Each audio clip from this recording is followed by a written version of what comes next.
He was born in a place most people never see on a map. A forgotten neighborhood, hidden behind factories and broken roads, where the air smelled of dust and old metal, and dreams usually died before they were even spoken. His name was Elias. No one expected anything from him, not because he was weak, but because the world around him was. His house was a single dark room with cracked walls and a leaking roof. When it rained, water fell inside like the sky had decided to punish them personally. His mother used old plastic buckets to catch the drops. His father used silence to hide his shame. Money was a word that caused arguments. Food was something counted carefully. Hope was rare. Elias learned hunger early. Not the dramatic kind, but the quiet, patient hunger that sits with you at night, whispering that tomorrow will be the same. At school, he was invisible. Not bullied, not praised, just unseen. Teachers didn't notice him.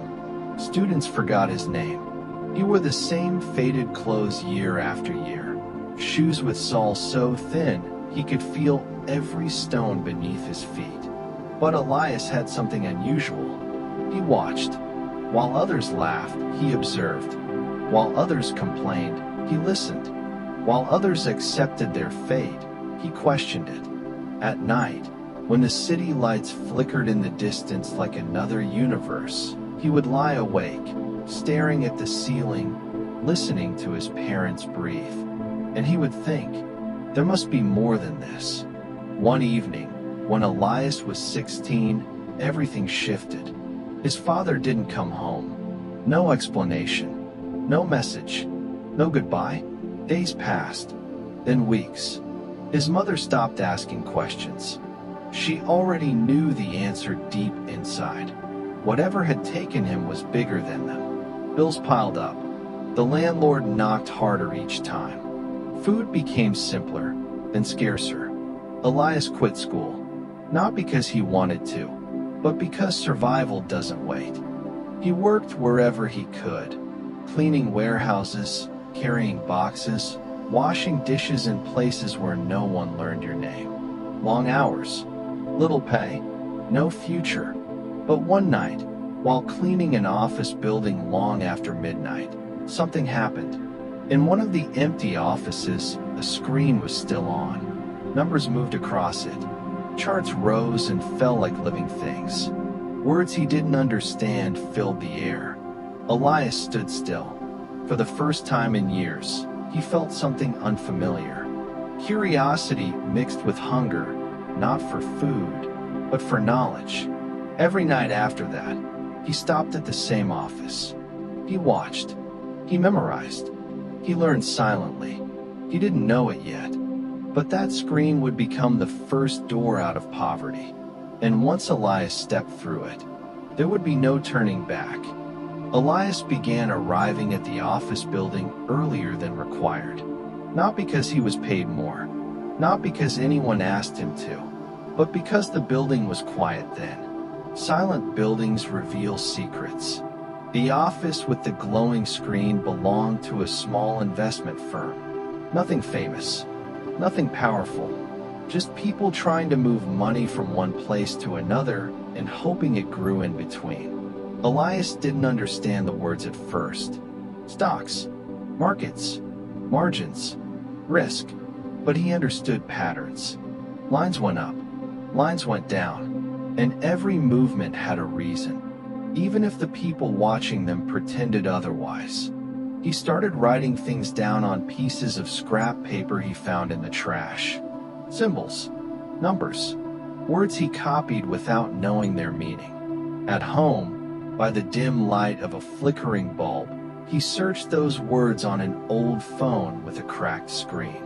The internet connection was slow, painfully slow, but Elias was patient. Weeks turned into months.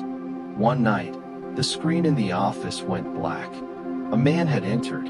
Tall, sharp suit, calm eyes. He didn't shout, didn't accuse.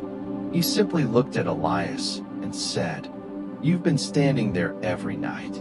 Elias felt his throat tighten. "I'm sorry," he said quietly. "I'll leave." The man shook his head. "No, you won't." Silence stretched between them. "What's your name?" the man asked. "Elias." The man studied him for a long moment. "Do you understand what you're watching?" Elias hesitated, then shook his head. "Not everything, but I'm learning." Most people would have laughed. This man didn't. Instead, he said something that would echo in Elias's mind for years. "Curiosity without fear is dangerous." I like that. The man's name was Marcus Hale. He was not rich, but he was connected. And more importantly, he recognized potential when he saw it. Marcus gave Elias a simple choice. "You keep cleaning," he said, "or you come early and I teach you one thing a night." No promises, no money. Elias didn't hesitate. "I'll come early."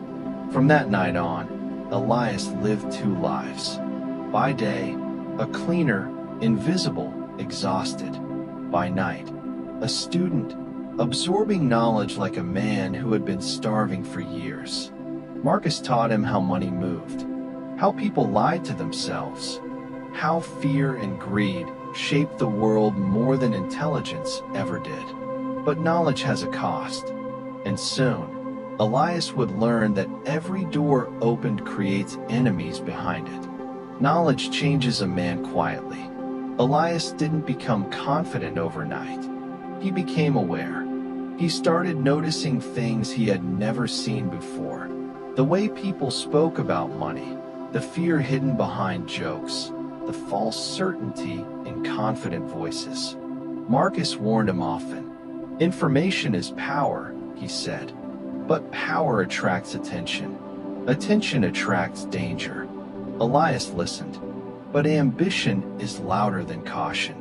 One night, Marcus placed a folder on the desk. "Inside is a small opportunity," he said. "Not safe, not illegal, just uncertain." Elias opened it slowly. A company on the edge of collapse. Bad reputation. Falling numbers. Most people avoided it. But Elias saw something else. A pattern. Hidden assets. Temporary fear. An overreaction. His heart raced. "This could work," Elias said. Marcus watched him carefully. "Or it could destroy you." Elias had no money. None. But he had something worse. Nothing to lose. He borrowed a small amount. A dangerous thing for a man with no safety net. Days passed. The numbers fell further. Elias couldn't sleep. He replayed every decision, every assumption, over and over in his mind. Doubt crept in like cold air through broken windows. Then, one morning, the market shifted. Not dramatically, not loudly, just enough. The numbers turned green. Elias stared at the screen, barely breathing. He hadn't become rich, but he had proven something far more important. He was right. Marcus smiled for the first time since they met. "Remember this feeling," he said. "You won't feel it often, but success attracts attention." And someone else had been watching. A man who didn't smile. A man who didn't teach. A man who took. His name was Victor Kane, and he did not like newcomers. Victor Kane did not introduce himself. Men like him never do. Elias first noticed his presence through absence. Opportunities that suddenly disappeared. Meetings Marcus had planned that were mysteriously canceled. Numbers that no longer behaved the way logic said they should. Someone was interfering. Marcus felt it too. "You're being noticed," he said quietly one night. "That's never a compliment." Elias asked the obvious question. "Who?" Marcus didn't answer immediately. Instead, he poured 2 cups of cheap coffee and sat down. "Victor Kane built his fortune by seeing weakness," Marcus finally said. "And removing it." Elias frowned. "Removing how?" Marcus met his eyes. "Any way necessary." From that moment, Elias understood something critical. This world was not fair, not clean, and not forgiving. A week later, the trap closed. A deal Elias had analyzed carefully collapsed overnight. Numbers reversed violently. His borrowed money vanished in minutes. Not by chance, by design. Elias felt the old fear return. The same fear from childhood, when hunger waited patiently and hope ran out first. But this time, something was different. He didn't panic. He studied. He stayed awake for 2 nights straight, rechecking data, timelines, patterns. And there it was, a fingerprint. Victor Kane was manipulating the market through fear, spreading rumors, forcing weak hands to sell, then buying quietly when prices crashed. Marcus confirmed it. "You were used," he said, "and this won't be the last time." Elias clenched his fists. "I won't survive this world like this," he said. "I need leverage." Marcus looked at him for a long moment. Then he said something dangerous. "There is another way to win." Elias leaned forward. "But it changes you," Marcus continued. "Once you choose it, you don't go back." Elias didn't ask what it was. He already knew. Because survival had taught him early. Sometimes you don't avoid the darkness. You learn to move inside it. Elias didn't become ruthless overnight. That is a myth people tell themselves to feel safer. Real change is quieter. It begins when a man realizes the rules he followed were never real. Marcus introduced Elias to people he had never seen before, not in offices, not in daylight, but in places where conversations were low and eyes were sharp. These were not criminals. They were operators, people who understood leverage, timing, and silence. Elias listened more than he spoke. He learned that markets were not moved by logic alone, but by stories. Fear sold faster than truth. Confidence created gravity. Victor Kane understood this perfectly. So Elias decided to learn it better. He started small, creating distance between himself and decisions, letting others take credit, watching reactions more than results. He allowed Victor to believe he was broken, a mistake, a failure. Victor relaxed. That was the opening. Elias found a weakness, not in Victor's money, but in his ego. Victor needed to be seen as unbeatable. So Elias built a narrative. Not a lie, a direction.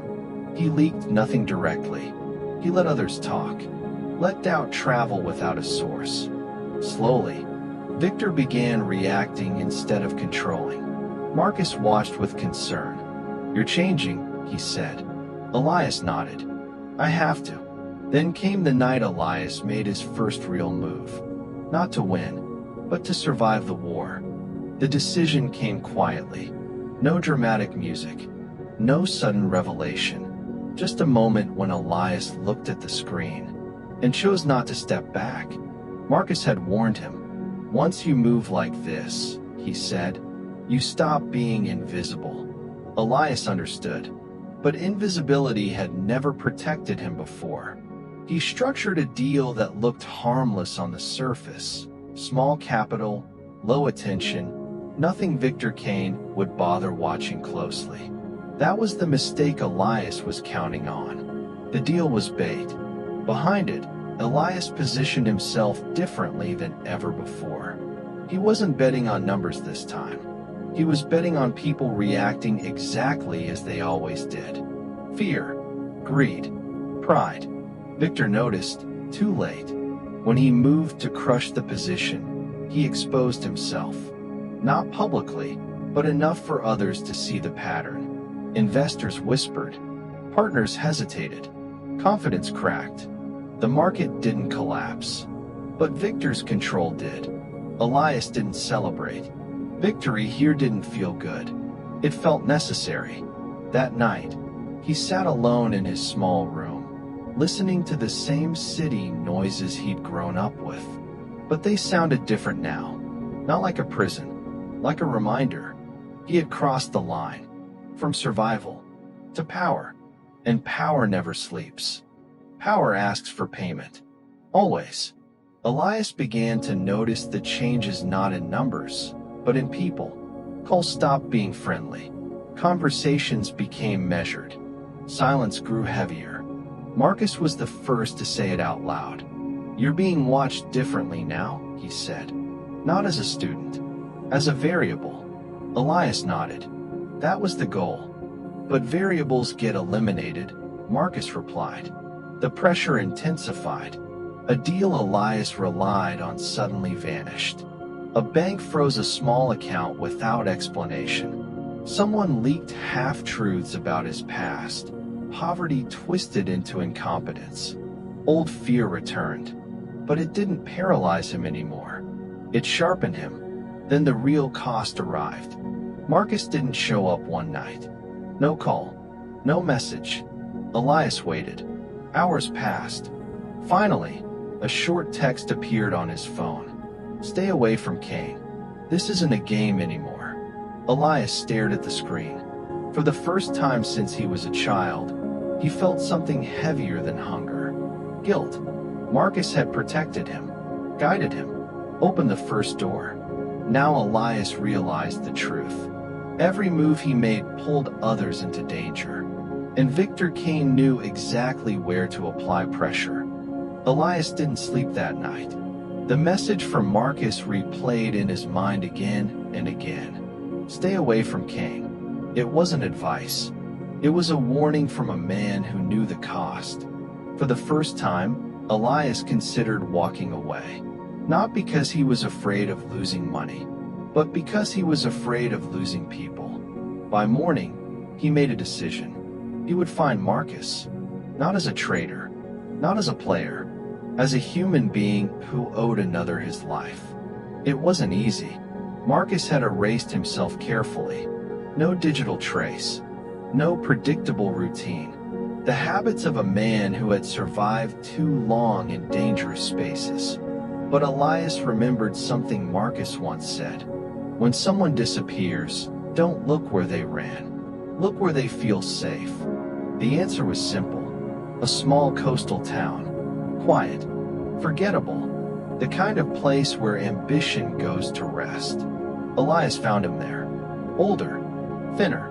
Sitting alone in a cafe near the sea, staring at nothing. Marcus didn't look surprised. "I hoped you wouldn't come," he said. Elias sat across from him. "I couldn't not." Marcus sighed. "Kane doesn't want you gone," he said. "He wants you controlled." And I was the leverage. Elias felt the truth settle painfully. "I never meant," he began. Marcus raised a hand. "I know. This world doesn't care about intentions."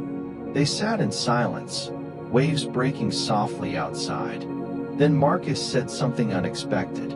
"You're stronger than you think. But strength isn't enough." Elias looked up.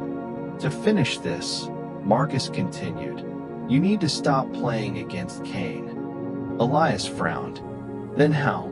Marcus met his eyes. "You need to make him destroy himself." Victor Kane thrived on urgency. He needed movement, reaction, noise. So Elias did the opposite. He slowed everything down. No big deals. No visible wins. No public presence. To the outside world, Elias looked like a man who had peaked too early and was now fading quietly into irrelevance. Victor believed it, and that belief was the trap. Elias invested in time instead of money. He studied Victor's patterns, not in numbers, but in behavior. When he pushed, when he retreated, when he overreached. Victor hated uncertainty. Elias fed him silence. Months passed. Rumors began to circulate. Not about Elias, about Victor.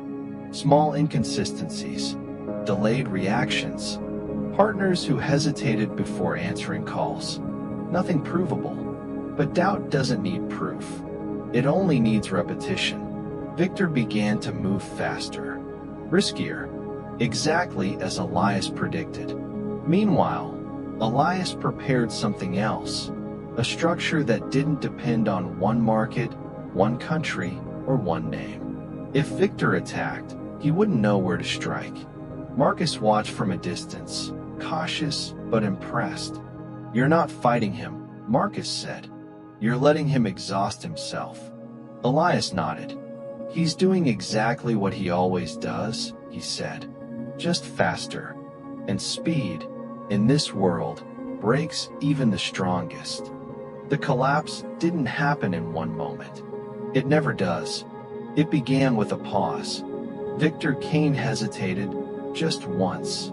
In a situation where hesitation was fatal.